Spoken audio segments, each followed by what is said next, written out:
हम इस बात पर विचार कर रहे हैं कि अखिलेश यादव जी जब तशरीफ लाएंगे तो हम ये आग्रह करेंगे उनसे कि वो इलेक्शन कमीशन से ये निवेदन करें कि भारतीय जनता पार्टी के कैंडिडेट को जीता हुआ घोषित कर दिया जाए। चुनाव की क्या जरूरत है जब चुनाव हो ही नहीं रहा है और जिस तरह की दहशत है, गलियों में फ्लैग मार्च और खुलेआम ये कहना, हमारे पास इसकी भी रिकॉर्डिंग है कि निकलना मत घरों से बाहर, और समाजवादी पार्टी को अगर वोट दिया तो ये घर खाली करा लिए जाएंगे।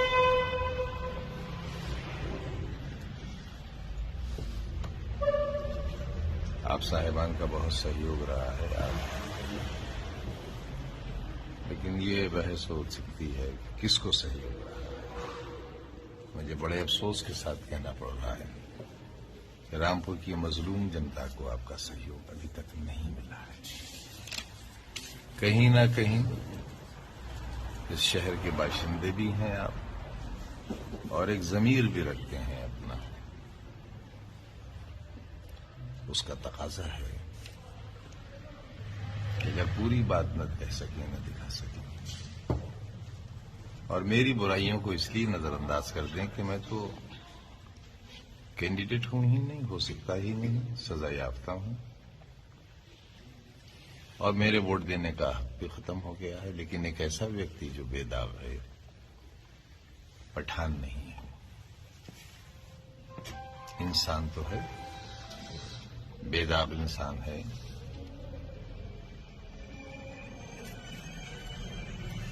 हमें न बचाइए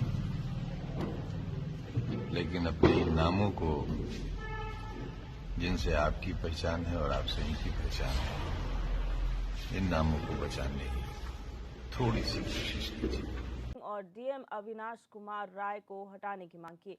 इसके साथ ही ज्ञापन में जिला पंचायत सदस्यों, ब्लॉक हेड्स, ग्राम प्रधानों, ग्राम पंचायत सदस्यों और बीडीसी सदस्यों पर भाजपा के पक्ष में मतदान करने के लिए अनुचित प्रशासनिक दबाव बनाने का आरोप लगाने की बात कही।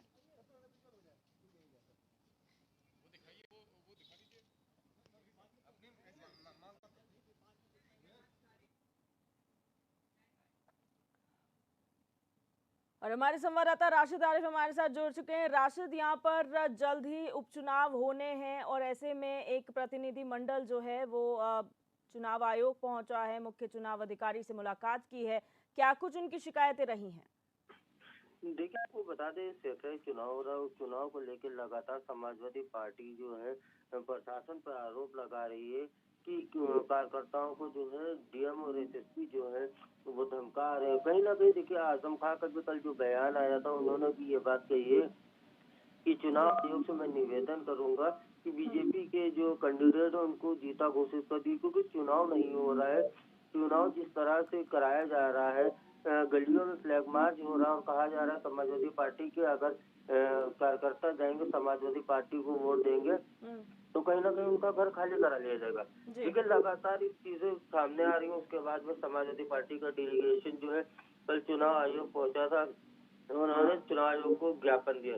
देखिए, आपको बता दें, प्रतिनिधि मंडल जो गया था उसमें रविदास मल्होत्रा थे, माता अंसारी थे। तो देखिए, कहीं ना कहीं ये सवाल लगातार उठते चले आ रहे हैं कि निर्वाचन आयोग से समाजवादी पार्टी लगातार शिकायत कर रहे हैं और उसके बाद भी कहीं ना कहीं जिस तरह से खबरें सामने निकल के आ रही हैं, तो एक बड़ा सवाल भी बन रहा है कि चुनाव में जिस तरह से कार्यकर्ताओं को, समाजवादी पार्टी के नेताओं को धमकाया जा रहा है, तो इसको लेकर लगातार समाजवादी पार्टी के नेता इसकी आवाज भी उठा रहे हैं और चुनाव आयोग से इसकी शिकायत कर रहे हैं। जी, जब ये मुलाकात हुई है, ज्ञापन भी सौंप दिया गया है डेलीगेशन द्वारा, क्या आश्वासन दिया गया है? क्योंकि इटावा के डीएम और एसएसपी पर यहाँ पर आरोप लगे हैं दबाव बनाने का, तो किसी प्रकार का आश्वासन मुख्य चुनाव अधिकारी द्वारा दिया गया है?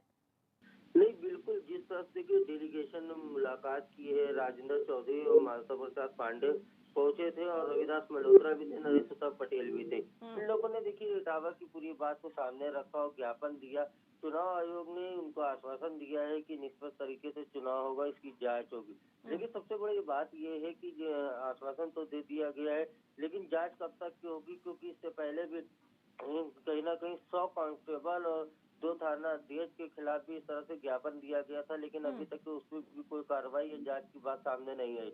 अब देखने वाली बात ये होगी कि जो ज्ञापन कल दिया गया उसको लेके चुनाव आयोग किस तरह का काम करता है।